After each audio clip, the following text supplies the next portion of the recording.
Hey Equals, it's Kim.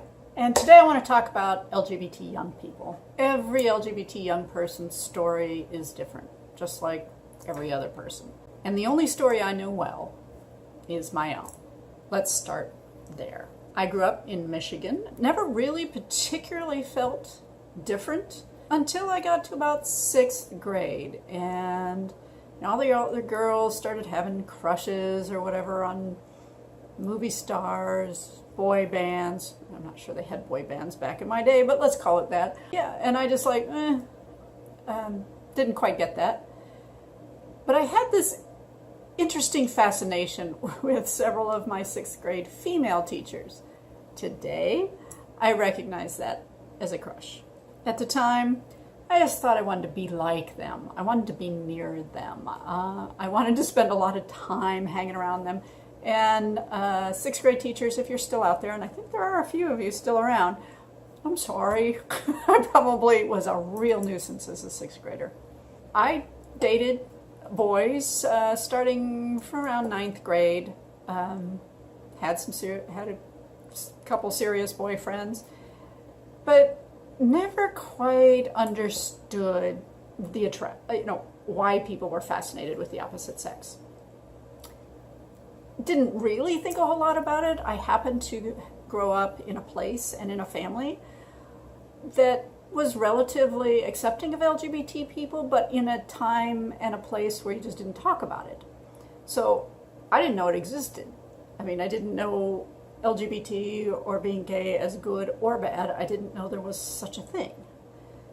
And I know a lot of young people are like, what? Yeah, well, it was a time and a place. Until I got to be 17. I was a senior in high school, and so I was a little bit older, and I developed a crush on a classmate. To this day, that classmate doesn't know, or at least has never heard it from my mouth. They may know because I was probably totally obnoxiously stalking them all through my senior year in high school. Hey, if you know who you are. And I went to my pastor. Now I was mature enough to kind of recognize the, physical responses of my body. And I said to him, I have a crush on a girl. And he was a United Methodist pastor back in this would have been the very, very early 1980s. And he just basically said, oh, don't worry about it. You'll outgrow it. So that's what I did. Try not to worry about it. Again, I went to college. I dated my high school boyfriend. We ended up getting married shortly after I graduated from college. I mean, it was okay. I still didn't get the whole physical part of the relationship, but certainly we had 2 children, and I love my kids very, very much. They make that whole, it was about 14 years of marriage, 18 years that he and I knew each other, worth it. I got to be 36, and I met a woman, and man, it was a lot like that 6th grade time. I had a crush. I was a little older now. I kind of still didn't quite get it. I still thought about it as I wanted to be near her, to be like her.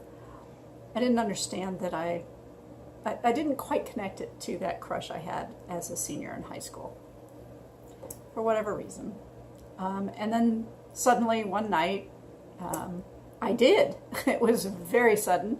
I believe the spiritual being, whether you call that spiritual being God or not, spoke.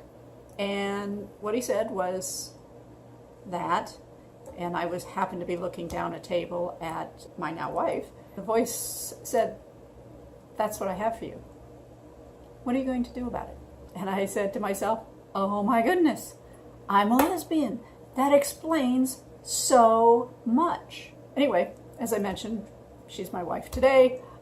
So obviously I took the message to heart. I have done LGBT advocacy work for many, many years. I see that as a continuation of the what are you going to do about it? That's my story. Now, when I came out to my family, we're all very supportive. Of course, my mother wanted to know whether it was because she ate pizza when she was pregnant. I had to let her off the hook that was probably not the reason. But, my father was a Presbyterian pastor. I did say that I was Methodist when I was a kid. My father, and later in life, became a Presbyterian minister. And he was very supportive. As a matter of fact, he and I worked together on a lot of faith issues up until shortly before his death 2 years ago. So he's always been very, very supportive. My sister's supportive. So my experience of being LGBT, having grown up where I was, in a family that was open and accepting and affirming, was very different from a lot of people. Unfortunately, a lot of children get to that 6th grade time frame, and they don't quite have the same acceptance. The first person they come out to, like I came out to my pastor, he could have responded in a much more negative way than he did. And certainly he wasn't affirming, but he really just kind of said, you'll just grow out of it. So my experience of it was not particularly negative.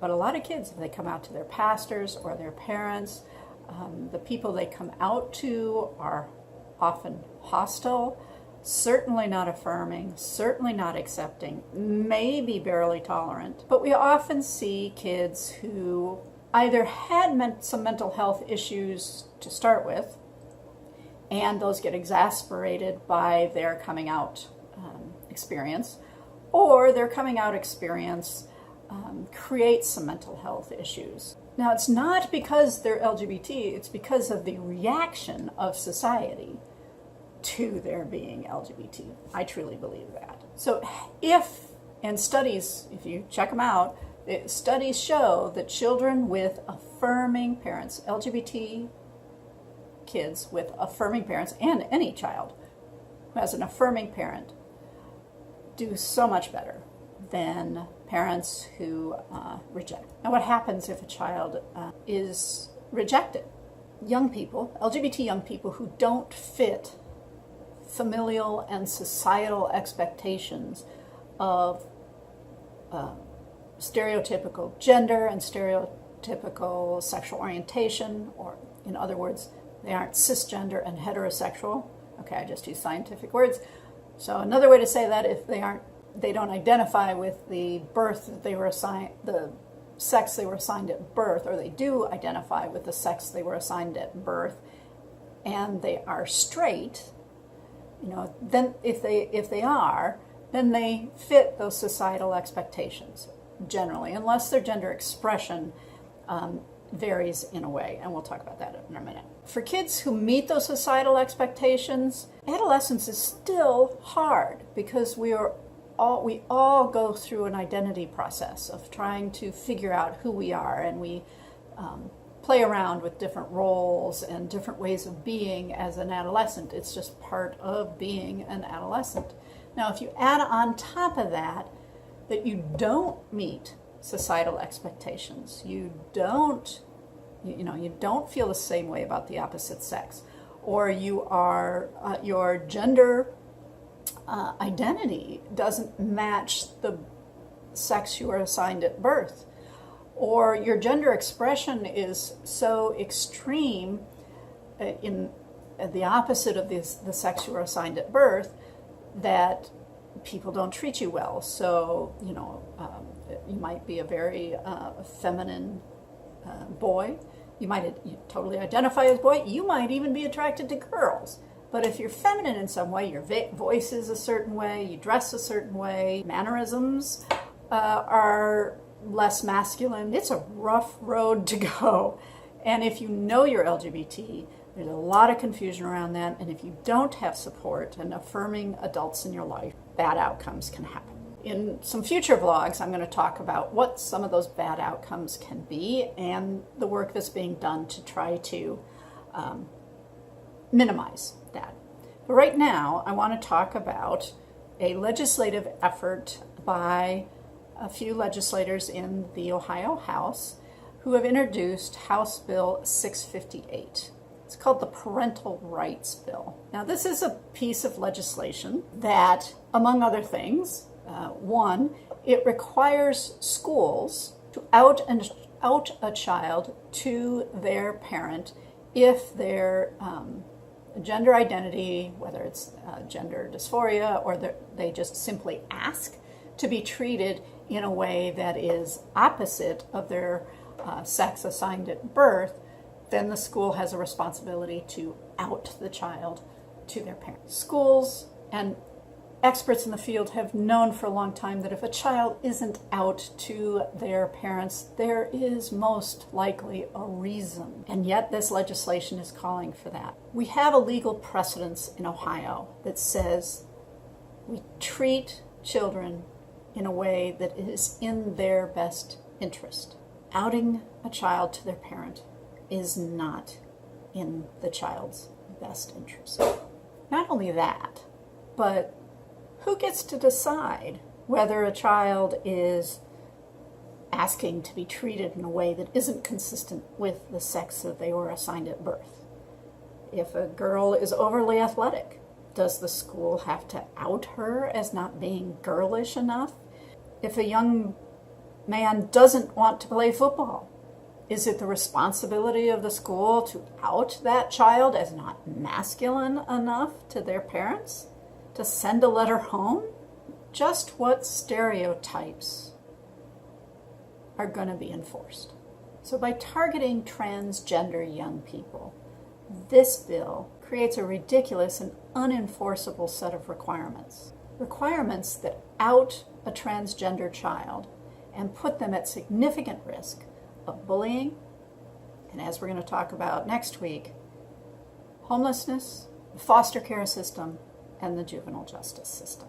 In addition, the bill would require written permission from all legal parents, legal guardians of the child before the child can receive transgender transition-related care.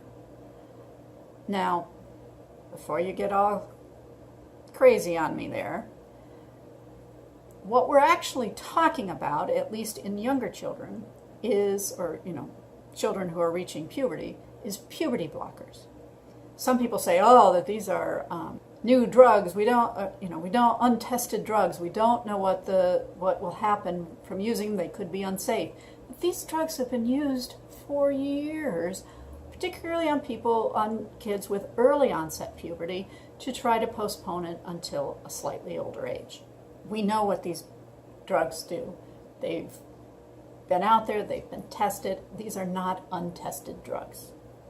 And all they do is just delay puberty until generally one of two things happens. Either the child decides that they do want to mature based on the sex that they were assigned at birth, and then they stop taking the puberty blockers. Or they decide that, yes, they do want to transition.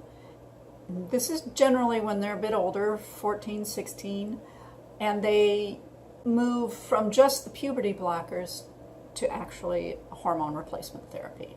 These are hormones that have been used for decades on people. We pretty much know what they do long term. And yes, there are some medical risks of being on, so if somebody who was assigned a male at birth being on estrogen, and there are risks associated with somebody who is female assigned at birth being on testosterone. And that is a decision that the person should weigh. But that's generally as a child is older, and could wait until they're 18 if they want to take that time to make sure that this is what they want to do. It is to some extent reversible still, even when you're talking about those hormones. There is some long-term effect. But we're not talking about surgery for children. This process of puberty blockers and of hormones makes it far less necessary to have surgery because puberty hasn't happened in the way that it would have happened without those puberty blockers. I'm about at the limit of my medical knowledge, so I'm going to stop talking about that. So the bill requires all of this written consent from all of the parents involved.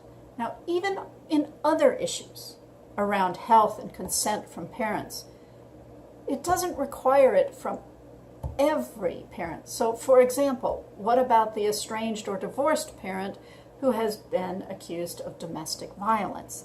But this bill would require that. And we've seen cases where it's an estranged or divorced family, and one parent is affirming and supportive of the child and wants to help them receive puberty blockers or hormone replacement therapy, and the other parent does not. We've even seen this problem just in pronouns and names, which are totally reversible within the school. I mean, really, if Richard wants to be called Rich, do we need everybody's parental permission to call them something other than the name that is on their birth certificate? No.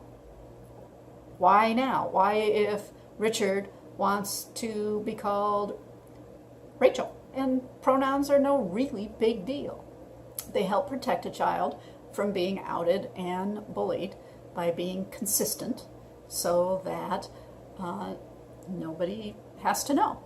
So a few cynical politicians are using this issue to drum up fear about transgender children in a time when what we really need is more love, more respect, more kindness in our world. Stay tuned for more information.